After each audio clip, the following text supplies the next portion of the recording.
Hey guys, it's Han, and today I'm going to be talking about some tips and advice I have from a former CP. Oh, my TV's getting a little distracting for me. There we go. I totally lost my whole train of thought. I gotta start over. Nope.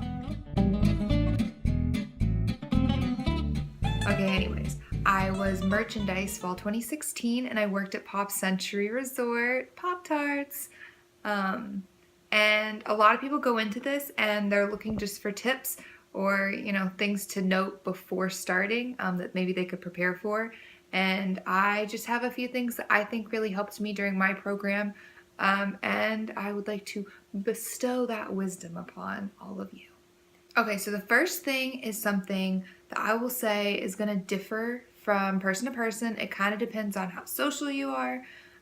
But something that I think is super important is using your first week there to meet as many people as possible. Your first week, you don't have access to the parks, you haven't really started your job yet. It's pretty much just like a limbo. You go to a few different trainings, I'm pretty sure you go to Welcome to Ops. It's been a few years, I don't remember exactly what the days were, but I know that there was this time where there was just nothing to do. So that's the time that you're going to want to be social and not just kind of hole up in your room. It can be exhausting, so you might be tired and you might want to just kind of relax. But I urge you to take the time to go meet people, knock on doors, meet your neighbors. One of my good friends, Chris, was just doing a video about how important it is for people to go out and socialize at the pool. Basically, the point was during that first week, you have so much free time. It makes a lot of sense to take advantage of the facilities in your housing complex to meet the people around you. Go to the pool, go to the gym, go to the clubhouse. What was that one place? It's a place with the sports. Mickey's Retreat. I think that's what it was called. But there's all kinds of facilities in all the different housing complexes, and that's where people gather during that week when there's nothing to do. And if you are feeling a little antisocial, that's kind of how I was too. I was really timid when I first got there, and I did not want to go out and meet people. But I will say that I met really cool people at the pool, and I met really cool people just by going around and knocking on doors and, being open to the fact that, hey, we're all strangers and we're all starting this out together. I actually met one of my good friends, Kelsey, at the pool, and she was just the greatest, and she was a huge part of my program, so it really works. Okay, I have another tip. I was just thinking about it. I don't really know if this is allowed, so if it's not, don't do it. I always thought it was kind of a cool idea to get a popcorn bucket. You spend however much it costs to buy a popcorn bucket at the beginning of your season, and then whenever you go back to the parks, you're only paying for the refills. You just have to remember to bring your bucket. That might not be allowed. I'm not sure about that one. Keep that one on the down low. Tip number 3. This is just a statement. Sleep does not exist on the college program. Not a thing. Not real. Basically, you need to find a balance because you have to get good sleep or else you're going to be really grumpy and miserable, and you are not allowed to take that on stage with you when you get to work. You need to find a balance, but also don't do what I did. I feel like I spent too many days kind of holed up in my room being lazy because I was tired from my shifts, and I didn't necessarily take advantage of all the time I had down there because it goes by really quick. So get on a routine, as hard as that may seem. Kind of going off what I just said, you are not allowed to take your problems to work. Once you step through the door of wherever you're signing in and checking in for work, you cannot take your issues with you on stage. A tip would be go into it with a positive attitude, even if you're in a horrible mood, and kind of watch and see how sometimes guests can make magic for you. That sounds weird, right? But it happens.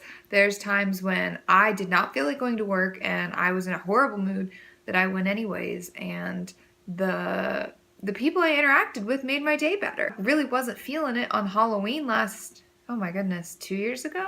And I had a treat shift, so I should have been really excited. I should have been really peppy. But there was something going on that night that was really kind of weighing on my mind. And I had a hard time leaving that in the break room. My night was turned around when we started singing along to the Boo to You parade. We were working over by Splash Mountain handing out candy, and it was just So fun. There was little kids dressed as us. That was a costume.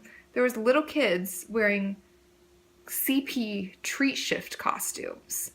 Night Maid. Cutest thing I've ever seen in my life. A tip that has to do with food, which is something that we all know and love. Disney food is not cheap. Before you go down there, I would suggest learning how to cook, or at least learning how to feed yourself to the point where you don't starve with decent food, real food.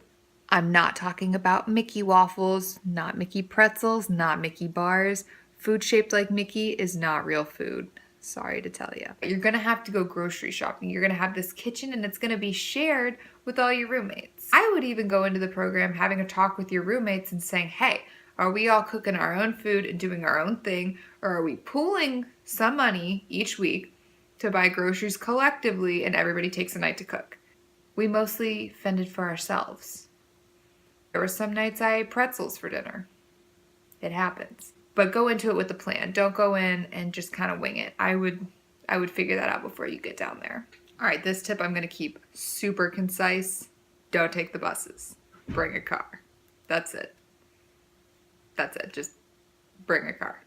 On the bright side, I'm pretty sure the bus drivers have formed a band, or else they did when I was working down there a few seasons ago. May not be the best drivers, but at least they have a band. Do not go to Disney and think that you're going to find your Prince Charming or your princess. And if you do go into it like that, prepare to be mildly disappointed when you realize that a lot of people down there are not looking for relationships. They're looking for other stuff. People are not going to be down there that long. People don't want to commit. You might find it. I met my boyfriend down there. We didn't necessarily meet at Disney, but we met in Orlando. Same thing. He wasn't a CP. Whatever. Technicalities. Although some people do find somebody down there. If you go down there and you just expect that you're going to find someone, you might be settling just because it seems very Disney. Go down there for you. That should be the point of your program. You should be going down there for yourself. And if you happen to find someone, that's pretty great too. Definitely go to the housing events. They're actually really fun. They seem like they would be kind of lame, but they're super fun. There's normally always free food. And some of them you can win prizes or see characters, which, like, who doesn't love that? I mean, we love Disney. That's what we do, right? I didn't go to all of them. I didn't go to Night of Stars because I had to work, and I was super bummed about it. It's a big talent show that they have at House of Blues. Really cool. There's like a red carpet. Definitely go. I heard people say it was really fun. They have laundry bingo, or no, grocery bingo. I'm pretty sure you win groceries, so like why wouldn't you go to that? The Thanksgiving dinner, it was catered. It was really good. I had to work Thanksgiving morning, so it was really nice having food because I sure as heck wasn't going to cook it. Winter Formal. Oh, Winter Formal was my favorite event. We got to get dressed up, and it was really nice. Coronado Springs Ballroom. It was catered. There was DJs. It was a really good time. Like I was pretty surprised they did really good with it. If you go to those events, they're really fun. There's food and it's just kind of a chance to take a day off. Why not take advantage of free things that they have going on? They're pretty fun. So if you want to learn a little bit about Disney without committing to a full semester of collegiate courses, my school didn't take credit, so I was not taking college courses that had homework because that's no fun if you're not getting credit for it.